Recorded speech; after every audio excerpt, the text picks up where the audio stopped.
Olá, hoje nós vamos estudar os capítulos 13 a 15 do livro de Isaías. Versículo 1 do capítulo 13. Os capítulos 1 a 12 falam do julgamento contra o reino do sul e, em menor escala, contra o reino do norte. Já os capítulos 13 a 23 referem-se ao julgamento de outras nações. O capítulo 13 é um oráculo ou mensagem de Deus a respeito da Babilônia, o que é surpreendente, uma vez que a Babilônia não era o ator principal no cenário mundial no tempo de Isaías. Mas a Babilônia exerceria um grande papel no juízo do povo de Deus em Judá. A Babilônia representava a arrogância cultural e a autoconfiança humana. No Novo Testamento, a Babilônia simboliza os sistemas religiosos e políticos do mundo que se opõem a Deus e ao seu povo. Versículo 2. A ordem para levantar uma bandeira é uma convocação para a reunião das tropas antes de uma batalha. A identidade do exército e o objeto de seu ataque não são especificados. Mesmo que um efetivo portão dos príncipes seja desconhecido, o nome evoca ideias de elitismo, poder e orgulho. Talvez este versículo descreva algum ato de traição através do qual alguém na cidade da Babilônia viria a mostrar ao invasor persa como se deve entrar na cidade. Seja como for, em 539 a.C., o rei Ciro da Pérsia ficou sabendo que poderia entrar naquela cidade pela entrada aberta para o leito do rio. Versículo 3. Os inimigos da Babilônia não se consagram a Deus, o Senhor que os consagra ao seu próprio propósito. É mais provável que meus valentes seja uma referência a guerreiros humanos a quem Deus usaria para os seus propósitos. Uma vez que eles podem não estar conscientes de tal propósito divino, eles não são necessariamente um exército dos fiéis. Versículo 4. O Senhor dos Exércitos é o nome de Deus que indica a sua atividade na guerra. Um rumor de uma grande multidão sobre os montes procede do exército de Deus que ali se reúne. Embora seja possível que se trate dos montes Zagros, a leste da Babilônia, isso é incerto. Versículo 5. O país remoto não é especificado, mas pode ser uma referência aos Medos, parte do Império Persa, a quem Deus usaria para derrotar a Babilônia. Versículo 6. A profecia olhou para além de conquista mais imediata da cidade pelos Medos para um dia do Senhor ainda maior e antecipou a destruição final da Babilônia pela intervenção pessoal do Messias. Versículo 7. Mãos debilitadas e coração desanimado se referem a reações físicas e psicológicas ao medo. Versículo 8. Isaías usou o tema de uma mulher em trabalho de parto, tema esse que aparece com frequência na literatura profética. É uma imagem gráfica da dor e da angústia que resultarão da atividade beligerante do Senhor. Versículo 10. Os povos antigos adoravam os corpos celestes, mas as escrituras ensinam que Deus é o criador deles todos. As trevas simbolizam o julgamento. O simbolismo também é usado para indicar a destruição final do mundo. Versículos 11 e 12. O objeto da ira de Deus é a arrogância que leva as pessoas a confiarem em si mesmas antes de confiar em Deus. O juízo antagônico de Deus reduzirá dramaticamente a população da terra.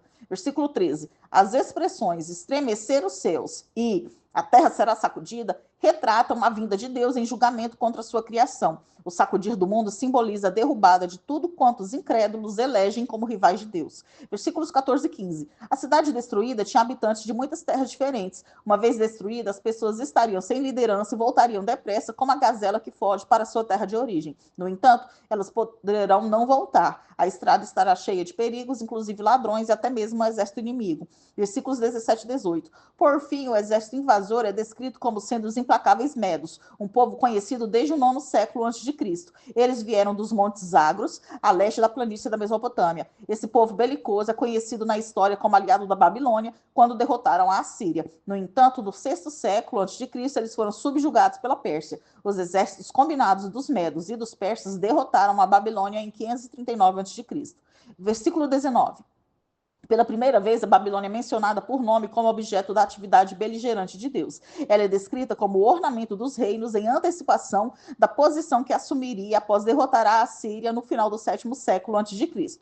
Os caldeus constituíam a tribo principal que produziu os líderes Nabopolassar e Nabucodonosor, que conduziram o ressurgimento babilônico. A destruição de Sodoma e Gomorra é descrita em Gênesis 19. Esse relato em Isaías sugere um fim horrível. Ele associa a Babilônia ao perverso pecado que levou à destruição daquelas cidades. Versículo 20. As escrituras profetizam a ruína absoluta da Babilônia, declarando que a cidade nunca voltará a existir, como de fato até hoje não foi restaurada. Versículos 21 e 22. A Babilônia torna-se imprópria para a habitação humana. Somente os animais ferozes buscariam o lugar. Agora nós vamos estudar o capítulo 14, versículo 1 do capítulo 14. Deus restaura Israel para o seu propósito de graça. Os gentios que vivem entre o povo de Israel faz com que o povo de Deus se multiplique à medida que os estrangeiros se juntam a ele. Versículo 2, o povo de Deus se torna a cultura predominante do mundo. A opressão do povo de Deus por parte das nações estrangeiras será invertida. Isso provavelmente não se refere a uma escravidão literal, mas é antes um símbolo poético dos gentios sendo bem recebidos em algum tempo futuro entre o povo de Deus e tomando alegremente seus lugares no serviço do reino de Deus. Alguns intérpretes sustentam que o cumprimento futuro dessa profecia se dará em um reino milenar, no qual os servos de Cristo reinarão com ele sobre as nações. Versículos 3 e 4. A figura do rei da Babilônia, personificando a arrogância babilônica, é desprezada como escárnio das suas vítimas e não imortalizada nos louvores dos seus admiradores. Versículos 5 e 6. O bastão e o cetro eram segurados pelo rei e representavam o seu poder. O bastão pode ser de um pastor e podia se referir à responsabilidade do rei de pastorear o povo. O cetro era um bastão ornamentado usado como arma, representando o temível poder do rei. O fato de que Deus os quebrou indica o seu poder superior. Versículos 7 e 8. Não são apenas os habitantes da terra, e em especial o povo de Deus, que se regozijam com a queda da Babilônia, mas até mesmo as árvores que tinham sido cortadas para a construção de obras de cerco. Versículo 9. Neste versículo, o mundo dos mortos é personificado e descrito como saudando entusiasticamente seu novo cidadão, o rei da Babilônia. Na verdade, o mundo dos mortos despertará os espíritos dos ex-mortos para saudarem o rei da Babilônia por ocasião de sua chegada ao mundo dos mortos. Alguns acreditam que essa referência às atividades dos mortos é apenas um artifício poético, mas ela é melhor entendida como sendo uma evidência de que os israelitas, no tempo de Isaías, tinham consciência da vida após a morte. Versículo 10. Os reis zombam do rei da Babilônia, lembrando-se que no mundo dos mortos as distinções humanas não têm nenhum significado. Versículos 12 a 15. Usando ricas imagens poéticas, o rei da Babilônia é tratado com sarcástica ironia. Das elevadas alturas de seu orgulho, arrogância e rebelião contra Deus, sua queda o leva às profundezas do mundo dos mortos. Alguns têm observado aqui uma referência implícita na qual o rei caído da Babilônia é comparado ao caído Satanás. Os comentaristas geralmente associam essa passagem a Lucas 10, versículo 18, e Apocalipse 12, versículos 8 e 9. No entanto, o que se pode dizer com certeza é que as extravagantes pretensões do rei da Babilônia são retratadas de modo vívido e poético, desde o ponto mais alto de desafiar arrogantemente a Deus, ao dizer que seria semelhante ao Altíssimo, até o ponto mais baixo da destruição no mais profundo do abismo. Versículos 16 e 17. O rei poderoso e opressivo parecerá fraco e desamparado. As pessoas anônimas que hão de vê-lo são descritas como estando espantadas com a impotência que ele manifesta.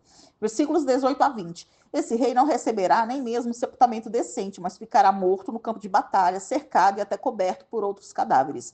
Mais uma vez, a ideia é que uma pessoa que foi poderosa na vida será reduzida a uma circunstância humilhante na morte.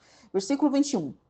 A orgulhosa linhagem real da Babilônia terminaria para sempre, ao passo que Isaías espera que a linhagem real de Davi dure para sempre e abençoe toda a humanidade. Versículos 22 e 23. A Babilônia, principalmente sua parte mais ao sul, era uma terra cheia de pântanos. Em seu juízo, Deus reduziria toda a nação a esse estado. O Senhor, o verdadeiro governante da história, promete varrer a dinastia da Babilônia para o esquecimento, não deixando sobreviventes.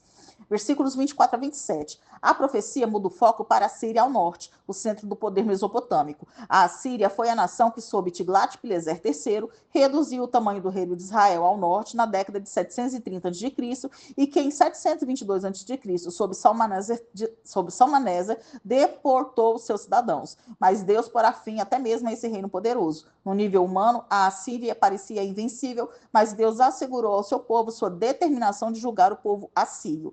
O jugo era uma metáfora comum para a servidão política. Versículo 28.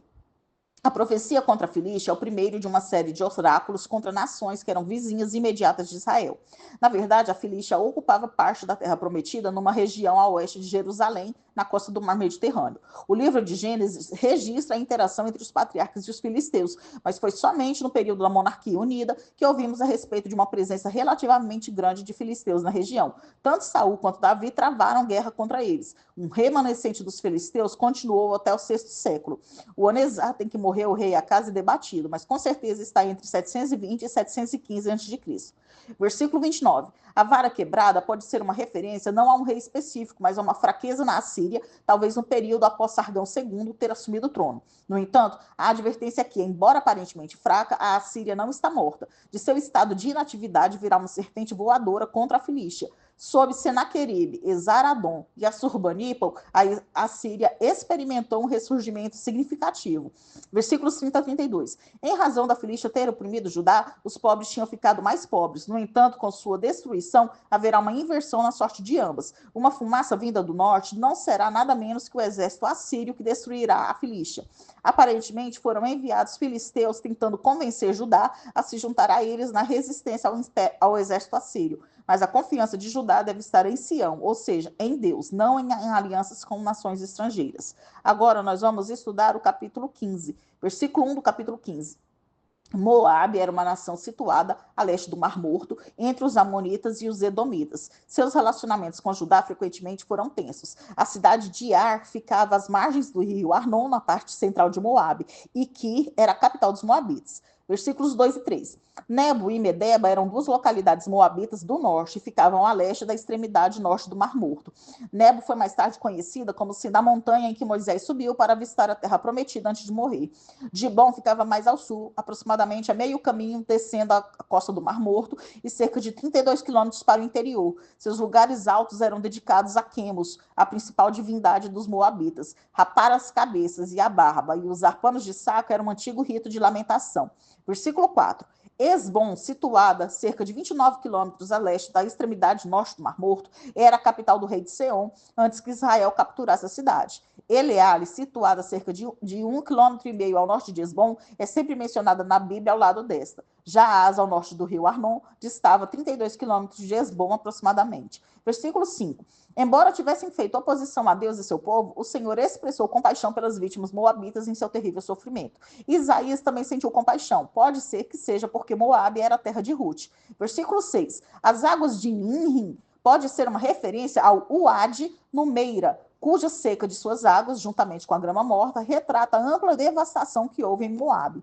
Versículo 7. Ribeiro dos Salgueiros provavelmente é o rio Zered. Os refugiados de Moabe tinham que atravessá-lo para alcançar Edom e assim fugir dos invasores. Versículo 8. Os gritos dos fugitivos podiam ser ouvidos desde a parte do norte de Edom, em Eglaim, até o seu extremo sul, em Beer-Elim. Versículo 9. Dimon provavelmente é outra grafia para Dibon, um centro religioso de idolatria que é apropriado para uma representação mais próxima de toda a terra de Moabe. Os moabitas podiam fugir dos invasores, mas isso não traria segurança, pois seriam atacados por leões. Nós terminamos aqui o estudo dos capítulos 13 a 15 do livro de Isaías. Aqui você tem um quadro com as profecias contra as nações de acordo com os livros proféticos da Bíblia.